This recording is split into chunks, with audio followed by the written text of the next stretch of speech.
Discover Houston, negative return. Eu já inscrevi aqui o texto, porque isso vocês já sabem fazer. Eu falei assim, eu não vou ficar mostrando tudo não, porque é bom que eles quebram a cabeça. Só que eu posso deixar essa fonte disponível para vocês lá. É porque eu poderia ter investigado para saber qual é essa fonte aqui, que ela é uma fonte, né, cursiva, uma fonte manuscrita. Só que eu falei assim, não, vou perder tempo à toa. Eu já utilizei aqui uma fonte que é mais ou menos, que tem mais ou menos uma ideia parecida, que ela utiliza uma ideia de brush aqui, né? E bola para frente.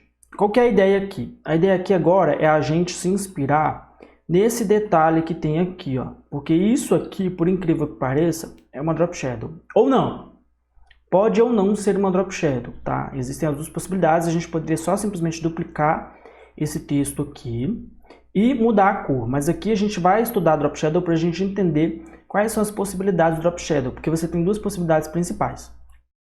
E para a surpresa de vocês, a palavra blue ela não está escrita contínua, porque eu observei que essa letra aqui ela tem direções diferentes de drop shadow, tá? Então a gente vai ter que respeitar isso aí para seguir os parâmetros, porque ela é como se estivesse em 3D, um 3D falso isso aqui, bem fake mesmo.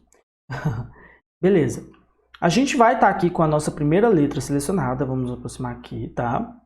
Eu vou clicar aqui duas vezes para abrir o painel de efeitos.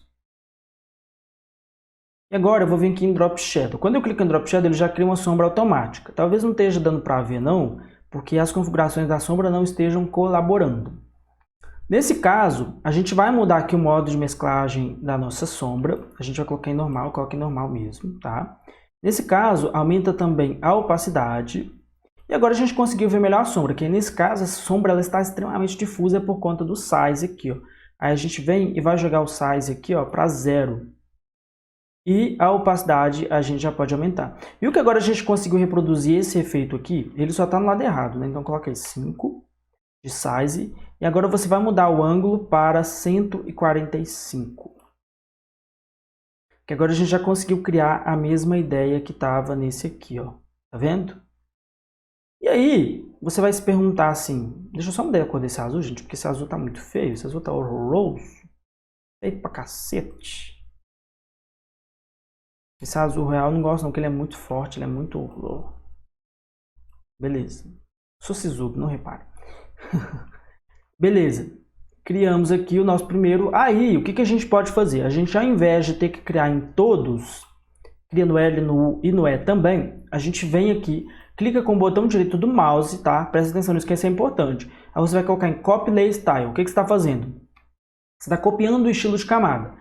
E lembrando que tudo o que você tem embaixo de uma camada é considerado o estilo da camada, ok? Tudo o que tem aqui embaixo aqui que esteja ligado à nossa camada é estilo de camada. Tanto é que se eu tirar aqui desse background, vocês vão perceber que ele vai voltar ao normal, ó, tá vendo? Lembrando que, se caso eu quiser rasterizar, era só eu clicar aqui em Rasterize Layer, que no caso ele iria rasterizar a camada. Daqui a pouco vocês vão aprender também a rasterizar os efeitos, que o processo é a mesma coisa, mas é bem tranquilo. Aí o que você vai fazer? Você vai vir aqui no L, no U e no E, vai clicar de novo com o botão direito do mouse e Paste Layer Style, ou seja, você está reproduzindo, você está colando o estilo da camada. E aí ele vai pegar o mesmo estilo que estava ali no primeiro e vai jogar para esses outros. Porém, no entanto, contudo, entretanto, agora o efeito ele é o mesmo para todos. E aí sim, se a gente quer mexer neles manualmente, a gente vai ter que ir em um por um e mexer. Que é nesse caso, o do I aqui, ele está quase sumindo, ele está assim bem fraquinho. O que a gente vai fazer? A gente vai primeiro de tudo mexer nessa angulação aqui. Pode colocar em 1,99, tá? E aí você vai diminuir a distância para 3. Vai ficar bem pequeno. Aplicou ou não aplicou?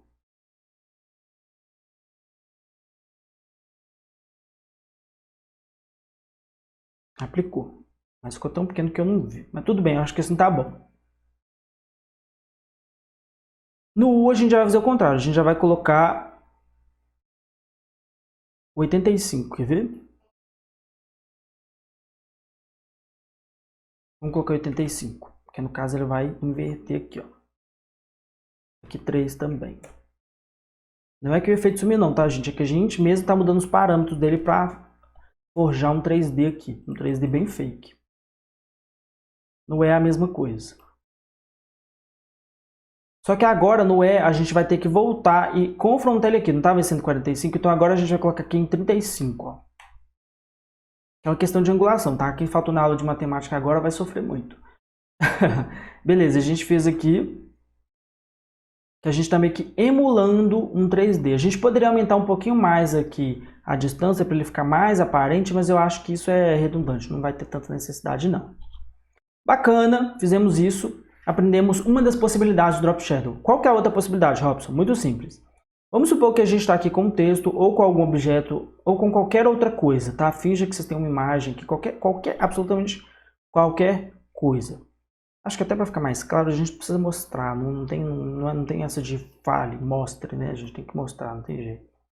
Vamos mostrar para a galera. A gente chegou a fazer isso lá na imagem do nosso segundo desafio, não sei se vocês lembram, que a gente chegou e colocou lá para poder fazer a borda aí em volta. É uma das outras possibilidades ali do Drop Shadow, tá? Mas vamos supor que você está aqui com esse texto ainda está como texto, tá? Ele não está rasterizado. Você clica aqui 2 vezes em cima, e aí você vai colocar em Drop Shadow. Ele vai pegar as configurações anteriores do Drop Shadow que a gente criou. E aí o que a gente faz? A gente pode aumentar aqui um pouco o size e mudar aqui para preto e colocar em Multiply, tá? Que é multiplicar, tá? Modo de mesclagem multiplicar. A gente pode aumentar ou não a distância aqui. Vamos colocar isso aqui em 145 de novo. É a angulação anti-horária. A gente pode ou não aumentar o size aqui. Deixa o size em 60. E aí, para não ficar tão pesado, a gente só diminui a opacidade aqui. E para que serve esse tipo de Drop Shadow? Esse Drop Shadow serve para você destacar um elemento com relação ao outro que esteja no fundo. Então, se eu vier aqui e jogar isso aqui por cima, a gente consegue perceber que, diferente quando ele estava em cima do branco, que já tem um contraste bom e não fica legal, se você joga aqui em cima, ele já cria um contraste um pouco mais interessante. Eu poderia, inclusive, diminuir a intensidade desse azul para poder ficar um pouco mais claro.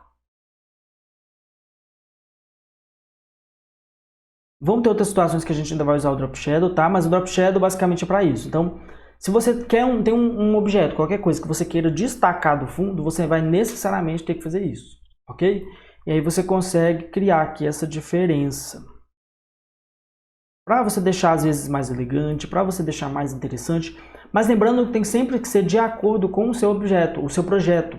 Porque quando você chega lá e o seu projeto pede que seja flat design, isso aqui simplesmente não vai fazer sentido. Aí você tem que tirar a sombra e deixar ele seco mesmo, tá?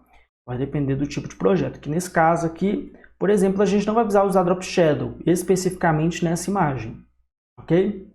E aí a gente tem aqui esse Power. Esse Power, diferentemente do Pink, ele tem o que a gente chama de Stroke. Ele tem um Stroke em volta dele aqui, que faz com que você crie uma linha em volta aqui, né, desse objeto. No caso, é um Stroke aparentemente com degradê. Então, vamos fazer o Stroke com degradê para a gente não ter que ficar para trás mais. Tá? Agora a gente tem que ter degradê, não tem jeito. Vamos clicar aqui 2 vezes em cima para poder abrir e vamos ir em Stroke.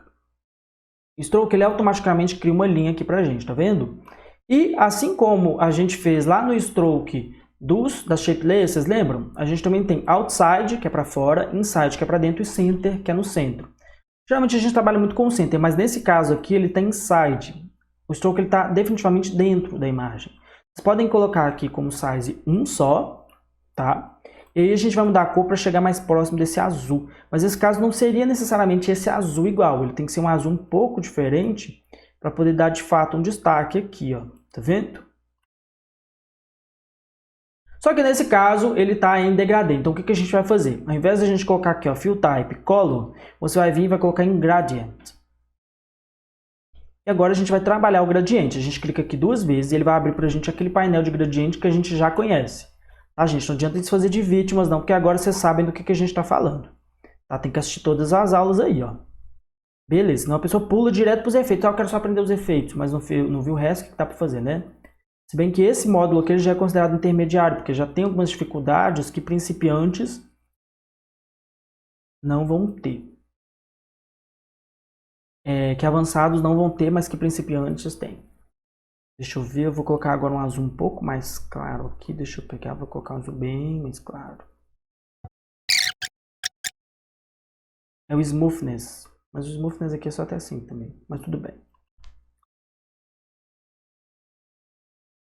A gente criou então um degradê, tá? A gente criou uma borda. Essa borda ela não tá tão aparente. Vamos aumentar um pouquinho ela? Vamos. Vamos clicar aqui de novo. Stroke. E pessoal, às vezes vocês podem ficar assim, gente, mas esse cara não sabe de nada. Não é isso, é porque vocês precisam testar. Às vezes, uma coisa que funciona para um não funciona para outro. Então, relembrando, essas foram as configurações que eu decidi para esse projeto específico. Então, isso aqui vocês podem replicar, porque no caso vocês vão ter que fazer basicamente a mesma coisa, né? Então, tudo bem. Nesse caso, não dá para colocar ele 1.5, tem que ser inteiro mesmo. Vamos deixar em 2. Beleza, agora a gente já aqui conseguiu criar a nossa imagem, tá? Mas só para não restar dúvidas sobre o Drop Shadow, vamos só colocar um Drop Shadow aqui na nossa personagem, porque eu acredito que vai ficar mais claro quando eu colocar aqui. Vou criar aqui um Drop Shadow. Diminuo aqui, preto. E o size aqui menor. Bacana, mas assim, pessoal, então, quando a gente volta lá para analisar a nossa imagem, e talvez até em comparação com a nossa outra imagem aqui, ó, essa movimentação eu estou fazendo aqui com essa ferramenta ligada, viu, gente? Para chegar nela é só você apertar em H. No caso, você tem que estar com um zoom um pouco maior aqui. Bacana. Agora, o que que a gente vai fazer, e eu vou fazer isso em off, vocês vão precisar fazer da cabeça de vocês, porque a gente já viu isso, tá? Tudo isso que eu vou explicar agora a gente já viu. Vocês aqui vão criar uma shape layer, tá? Uma shape layer preta, com uma borda em degradê, e a opacidade do fio dela pode ser de 80%. Aí vocês vão trazer objetos que remetam à caixa de som aqui, uns outros objetos para poder colocar aqui, podem ser objetos da preferência de vocês, o que vocês quiserem colocar aí, tá? Não precisa ser exatamente um batom, um negócio rindo, nada. E aí vocês também coloquem os textos. Pode ser texto, pode ser seu nome, pode ser o que vocês quiserem aqui embaixo, desde que você tenha uma coluna rosa e uma coluna branca no centro, com shape layer aqui, shape layer aqui, shape layer aqui e shape layer aqui. Beleza? Não vai ter dúvidas, eu tenho absoluta certeza. Então, na próxima aula o meu já vai estar feito essa parte para a gente trabalhar o fundo dela, o degradê, vão ter outras coisas aí para a gente trabalhar aqui, beleza? É isso aí, muito obrigado, até a próxima aula e tchau!